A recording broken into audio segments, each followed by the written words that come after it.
வணக்கம். என் குருநாதர் எழுத்து சித்தர் பாலகுமாரன் சார் அவர்களை நமஸ்கரித்துவிட்டு வணங்கிவிட்டு உங்களுடன் பேசத் தொடங்குகிறேன். நான் உங்கள் ராம்ஜி. அபூர்வ சிங்கீதம் அப்படிங்கிற அந்த கமல் சாருடைய சிங்கீதம் சீனிவாசராவை கொண்டாடுகிற அந்த நிகழ்ச்சி தான் பலவாறு மக்கள் கிட்ட போய் ரீச் ஆயிருக்கு அப்படின்னு பார்க்க வேண்டியிருக்கு. ஒரு விழா எடுத்து டிவி சேனலுக்கு காசு கொடுத்து அப்படின்ட்டுலாம் விற்காம, ஒரு வணிக நோக்கம்லாம் இல்லாம 92 வயது சிங்கீதம் சீனிவாசராவ் அவர்களை ரொம்ப அழகான முறையில கௌரவிக்கிறதுக்கு இப்படி ஒரு வழி இருக்கா அப்படின்னு இந்த விஷயத்த எல்லாருமே சினிமா இண்டஸ்ட்ரியில எனக்கு தெரிந்த நிறைய டைரக்டர்கள் இதை பத்தி பேசிட்டு இருக்காங்க. இந்த விழாவுக்கு நிறைய பேர் போயிருக்காங்க. அதுல சசிகுமார் சார் உட்பட்ட நிறைய பேர் போயிருக்காங்கன்றது நீங்க அந்த வீடியோவை பார்க்கும்போது தெரியும். ராஜ்கமல் ஃபிலிம்ஸ் இன்டர்நேஷனல் RKFI அந்த யூடியூப் சேனல்ல இது காண கிடைக்குது, பாருங்க. அதுல கமல் சார் வந்து பேசிட்டே இருக்கும்போது நிறைய விஷயங்கள் விரும்பாண்டி பத்தி சொல்றாரு, மும்பை எக்ஸ்பிரஸ் திரைப்படம் பத்தி சொல்றாரு, அபூர்வ சகோதரர்கள் பத்தி சொல்றாரு, ராஜபார்வை பத்தி அவ்வளவு டீட்டெயில்டு சொல்லிட்டு இருக்காரு. அப்படியே சொல்லிட்டே இருக்கும்போது ஒரு கேள்வி, அந்த கேள்வியில வந்து கமல் சார் ரொம்ப ஜாலியா சொல்லிட்டாரு. ஏன் கேக்குறீங்க, அந்த சமயத்துலலாம் டக்குன்னு எனக்கு ஒரு ஸ்டேஜை கொடுத்துருவாங்க, மைக்கை கொடுத்துருவாங்க. கொஞ்சம் யோசிச்சு பார்த்தீங்கன்னாக்கா கமல் சார் சொல்றது உண்மைதான். பார்த்தீங்கன்னாக்கா நினைத்தாலே இனிக்கும்ல எங்கேயும் எப்போது மாதிரியான பாட்டா இருக்கட்டும், இளமை ஊஞ்சலாடுகிறது படத்துல என்னடி மீனாட்சி அப்படிங்கிற பாட்டா இருக்கட்டும், ஏன் அவள் ஒரு தொடர்கதையில வந்து கடவுள் அமைத்து வைத்த மேடை அப்படிங்கிற பாட்டா இருக்கட்டும், பட்டிக்காட்டு ராஜா சிவகுமார் ஹீரோ, இவரு செகண்ட் ஹீரோ.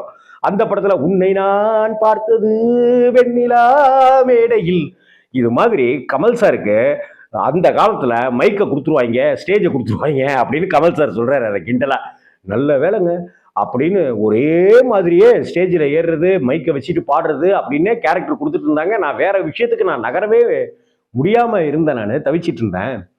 நல்ல வேலையா மோகன் வந்தாரு, அவர்கிட்ட என் மைக்கை அவர்கிட்ட கொடுத்துட்டாங்க. அவரு மைக்கை வச்சுட்டு இருக்க ஆரம்பிச்சிட்டாரு. நான் அப்பாடான்னு இருக்க ஆரம்பிச்சிட்டேன் அப்படின்னு சொல்றாரு. அட ஆமாம்ல அப்படின்னு நீங்க யோசிச்சு பார்த்தீங்கன்னாக்க, கமல் சார் ஆரம்ப கட்டத்துல மைக் வச்சு பாடிட்டு இருந்த சமயத்துல, அதற்கு பிறகு இங்க பயணங்கள் முடிவதில்லை மாதிரியான படங்கள் வந்த பிற்பாடு குடியா மோகன்ட்ட மைக்க அப்படின்னு சொல்லிட்டாங்க.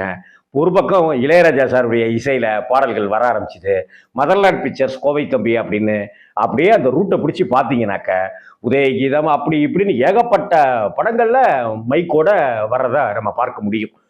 அதே சமயத்துல முரளி அவர்களும் கூட மைக் வச்சுட்டு பாடுற நிறைய பாடல்கள்லாம் இருக்கும். காலமெல்லாம் காதல் வாழ்கவா இருக்கட்டும், இதயம் திரைப்படத்துல பொட்டு வைத்த ஒரு வட்ட நிலாவா இருக்கட்டும், இது மாதிரி நிறைய பாடல்கள்ல அந்த காலத்துல கமலுக்கு பிறகு அதிகமா மைக் வைத்து பாடியவர்கள் யாருன்னு பார்த்தாக்க மோகனா இருக்கும். ஏன்னா அதனாலதான் மைக் மோகன்னே ரசிகர்கள் சந்தோஷமா சொல்லிட்டு இருக்கிறாங்க.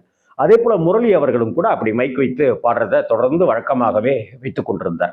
நம்ம தலைவருக்கு மைக்கெல்லாம் தேவையில்லை.